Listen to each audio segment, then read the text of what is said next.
My name is Lisa Pine. I'm the Colorado Fire Commission Administrator, and I'm here to talk to you a little bit today about our annual report. This is the first annual report that really talks about what the Fire Commission accomplished in its first year. We're very excited that this has finally come out, and we can really talk about the recommendations that we proposed to the legislature out of this first year of work.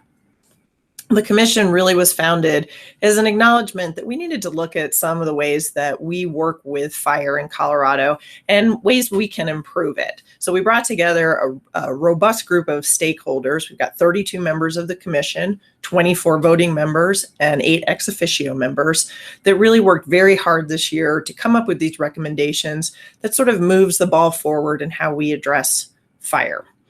The recommendations for this year really focused a lot on wildland fire, but that is not the focus of the commission as a whole. Over the next few years, we will be delving into other issues from structure fires to codes and just the way we manage fire as a whole, not just DFPC, but the fire service as a whole in Colorado manages fire and its consequences. But really today, what I want to talk about is our annual report. This group put in a lot of work over the year. We had 4 main commission meetings. We had 13 subcommittee meetings, 3 task force meetings, and there was a lot of effort put into these. So again, I just sort of want to highlight what the recommendations are, and these are recommendations. We give them to the legislature. They can act on them or not. They can modify them or not. There's a lot of work that still needs to be done, but this was what this group of 32 individuals came up with as a really great way to, again, move the ball forward in how we address fire in Colorado. So the first subcommittee that we had was looking at regional and statewide coordination of mutual aid. So we acknowledge that there are mutual aid agreements within counties, within regions to really handle events as they escalate. The first of these recommendations is implementing the Colorado Coordinated Regional Mutual Aid System. And this is a system to bring together mutual aid resources from across the state. So if there's a big event going on in Northwest Colorado and they have mutual aid agreements around Northwest Colorado, great. If it expands beyond what they can do, then we can help facilitate bringing resources from the central region, from the southeast, from wherever they are needed. It's important to get resources on the way as soon as possible to help minimize the impact of these events. In order to do that, the commission has recommended 7 new FTE within DFPC to be dedicated to mutual aid coordination. Now, this is going to take some legislative action to provide us with those 7 new FTE. And in the meantime, because this is very important, there is a temporary plan in place to potentially utilize fire chiefs around the state to fill those roles on a temporary basis. They have full-time jobs. They cannot do this full-time, but as a place to start while we wait for the funding to come in. In addition, there's a large stakeholder outreach process that's going to need to happen to make sure everybody's on board with broadening the mutual aid resources from just your local and regional areas to statewide and bring everybody to work together.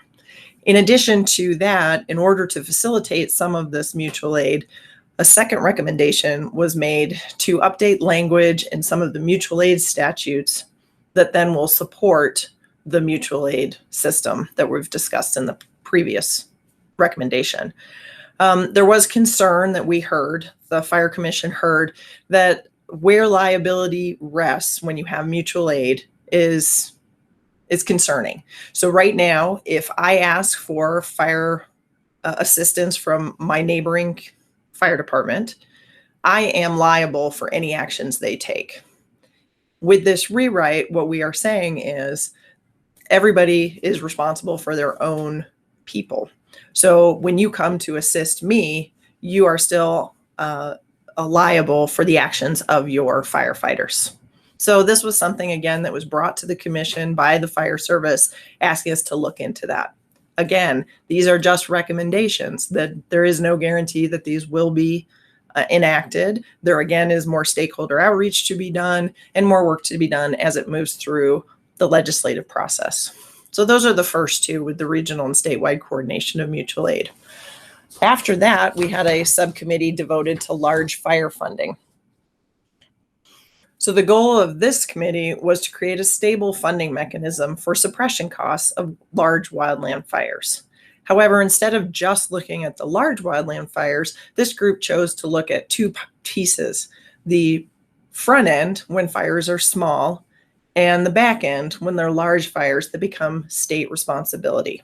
So a fire becomes a state responsibility when it exceeds the capacity or the capabilities of the local jurisdiction and county to manage.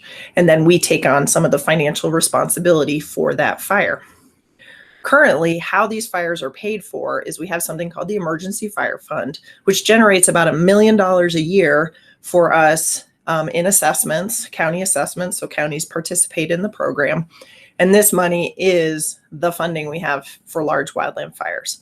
Once we exceed that $1 million, then we must go to the governor's office, request a disaster declaration, and tap into disaster emergency funding.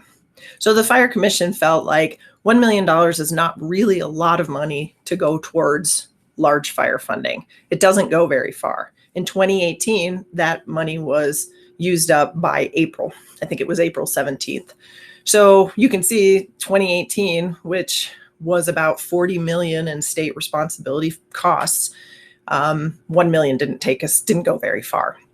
So that's what the Fire Commission was concerned about, is how do we create this stable funding source?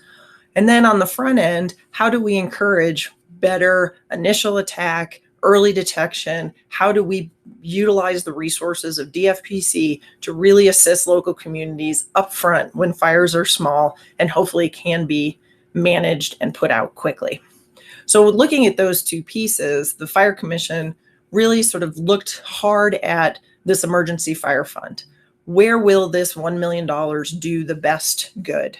And they felt if we moved the emergency fire fund to more of an enhanced state assistance fund, still collecting money from the counties, trying to encourage all counties to participate, because right now not all counties participate in the emergency fire fund, and take that $1 million and put it towards early detection and initial attack, it will go a lot further than $1 million once a fire has gotten large.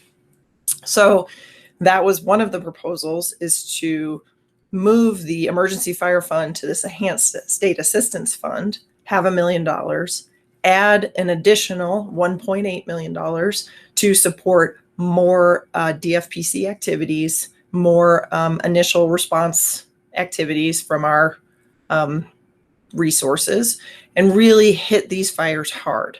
There has been in the past some concern of who is going to pay for, say, a water drop. This would take that away. We would take on that responsibility for the water drop to try to get, again, resources on the fire, water on the fire as fast as possible so they never become state responsibility. So that's one of the recommendations. That's recommendation 2004. Then the second one is coming up with a stable funding source for these large wildland fires. So again, right now it's $1 million through the emergency fire fund that we have, and then we have to go and request disaster funding. So with this, seeing as though the cost of fire fluctuates year to year, so 2018, again, that was about $40 million. In 2019, it was $0 in state responsibility fires.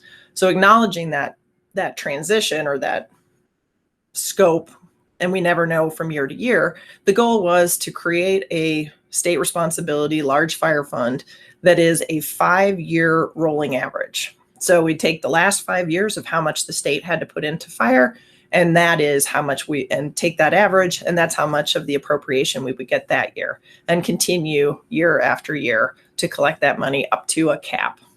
Again, both of these are up to the legislature, whether they want to pursue these, or quite a bit of stakeholder outreach that we're going to need to do, especially transitioning the emergency fire fund to something else. There's the emergency fire fund committee. There's stakeholder outreach we need to do. So there's a lot of work that still needs to be done on these as well to, before they become real.